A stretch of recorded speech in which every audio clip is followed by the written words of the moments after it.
داسې خبرې هغه مونږ ته وکړي.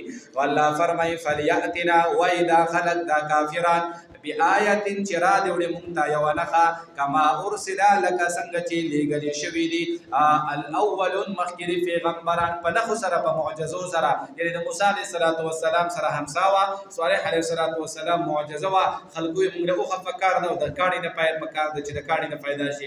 صالح علیه السلام دعا وکړه او الله تبارک وتعالی کاڼي وچاوده او د هغې نه هغه اوښه پیدا شو، هغه هم د 10 میاشتو پلار به. نو الله فرمایي چې دا خلک دا فرمایشي معجزې غواړي، خو نبی علیه السلام ته فرمایي چې څنګه هغه خلکو فرمایشي معجزې غوښتلې وي الله ولا ورکړې وي بیا هم ایمان را نه وړو الله هلاک کړي دي. نو الله فرمایي ولې دا خلک به ایمان راوړي څه دا خو د هغوی نه په ضد او عناد او سرکشۍ کې د هغوی نه لس چنده سیوا دي، نو دوی هم ایمان نه راوړي.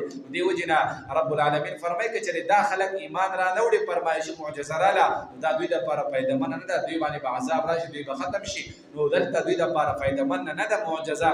الله تبارک وتعالی فرمایشي معجزه نه ورکوي که دوی ایمان نه راوړي دوی بچو اولاد کې به داسې خلک پیدا شي چې هغه به مؤمنان مسلمانان او د دین اسوایان او حفاظت کوونکي به وي.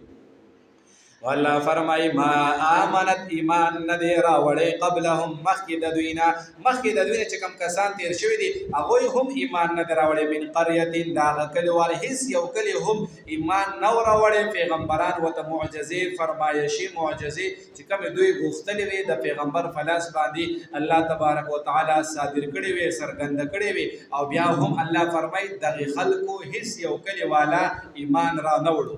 چې ایمان را نه وړو او پیغمبر ته کوم معجزه دوی ویلې وه فرمایشي د چایس مطابق او هغه راشي هغه معجزه خلک ایمان را نه وړي بیا الله تبارک وتعالی عذاب راځي خلک ختموي. دلته الله فرمایي ما آمنت ایمان نه دی راوړی او ایمان نه دی راوړی قبلهم مخکې د دوی نه من قریة هېڅ یو کلیواله.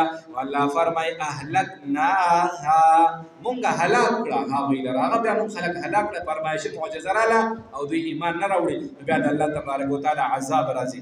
الله فرمایي افهم یؤمنون آیا دوی به ایمان راوړي یعنې دوی هم ایمان نه راوړي ځکه دوی د هغوی نه په ضد او عناد او سرکشۍ او بغض کې هغه ډېر سیوا دي دې پورې هغه پوره دي بیا وروسته مخکې بله واقعه ذکر کوي. وللناس حسابهم اقترب نږدې راغلی دی نږدې دی للناس خلقو ته حسابهم حساب د هغوی وهم او دوی فی غفلت په هغه غفلت کې دي د حساب نه او معرضون اعراض کوونکي دي مخ ګرځونکي دي د حساب نه. الله فرمایي ما یأتیهم نه راځي دوی ته من ذکر څه نصیحت من ربهم د الله تبارک وتعالی د طرف نه د دوی د رب د طرف نه محدث نوي الا استمعوه مگر غوږ ایږدي دوی هغې ته وهم یلعبون او دوی لوبې کوي ټوقې کوي لاهیة قلوبهم الله فرمایي غافله دي مشغوله دي زړونه د دوی واسر النجوا واسروا او پټه کړي دوی هغه پټې خبرې دوی هغه اسلام قرآن حق خبرې واوري نو په کار د چې عمل وکړي نو دوی دا عمل په ځای باندې هغه خبرې پټوي پټې مشورې کوي. الذين هغه کسان ظلموا چې ظلم یې کړی هل هذا وای دا ظالمان چې نه دی دا نبي علیه السلام الا بشر مگر بشر دی مثلکم ستاسو په شان دي افتأتون السحر وای دا کافران آیا تاسو راتله کوئ سحر ته آیا تاسو قبلوئ سحر دا جادو قرآن ته دوی سحر وای جادو وای وانتم او حال دا دی چې تاسو تبصرون تاسو ګورئ دغه سحر چې دا سحر دی او تاسو ښه پوهېږئ بیا هم منئ. وقال ربي قال وي نبي عليه الصلاة والسلام ربي رب زما يعلم فوهيگي القول فوينا باندي فهل يو خبر باندي في السماء والأرض كفاسمان كي وكفاسمك كوي وهو السميع عليم دغ الله تعالى وريدون كي دو فوها ذات بل قالوا الله فرمي بل كي دوي واي چه دا قرآن مجيد أضغاث أحلام دا غد ود خوبون دي او بیا وي بل ابتراه بل كي دي نبي عليه الصلاة والسلام دا قرآن دزان نجور کرده دي چه دیم خون منا کندو دوی وای بل هو شاعر بلکې دا نبی علیه الصلاة والسلام شاعر دی فلیأتنا وای دا کافران چې راتله وکه مونږ ته او را دې وړي مونږ ته بآیت راوړه مونږ ته یوه نښه یو معجزه کما لکه څنګه چې ارسله لیږلي شوي وو الاولون هغه مخکیني پیغمبرانو سره معجزې وې هغوی را لیږلي شوي نو دغه شانتې دوی مونږ ته دې هم راوړي.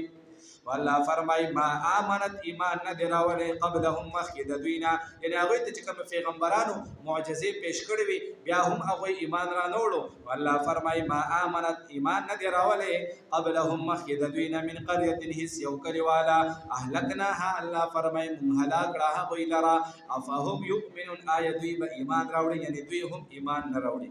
الحمد لله رب العالمین والعاقبة للمتقین. الہ العالمین سمو یا الله سمو ورته عمل کړو یا الله توفیق راکړي، قرآن باندې دین اسلام شریعت باندې صحیح طریقه باندې ژوند کې راول عمل کول یا الله مونږ ته آسان وګرځوي. نیکانو خلقو سره یا الله حقیقي د زړه مینه محبت پیدا کړي. الله قسمه قسم شرور آفتونه دي یا الله فتنې دي یا الله مونږ ټول مسلمانان ته امن او امان کې وساتي. یا الله زموږ د ایمان حفاظت یا الله وفرمای. یا الله زموږ د اسلام یا الله زموږ د اسلام او د دین سونه قلاګان یا الله دا ټول حفاظت یا الله وفرمای. یا الله د هر قسم شرور آفات بلیات مصائب او تکالیف نه ټول مسلمانان امن او امان کې وساتي. هر قسمه خوشالي یا الله ټول مسلمانان ته په ژوند کې بار بار نصیب وګرځوي. دا کم ملګري درسته ناسته کې الله دنیا او آخرت د دوی ښایسته وګرځوي. ضرورتونه حاجتونه یا الله د دوی زموږ ټول مسلمانانو پوره وګرځوي. یا الله زموږ په حال او فقال باندې خصوصي رحم و فضل کرم وکړي. ربنا تقبل منا انك انت السميع العليم برحمتك يا ارحم الراحمين.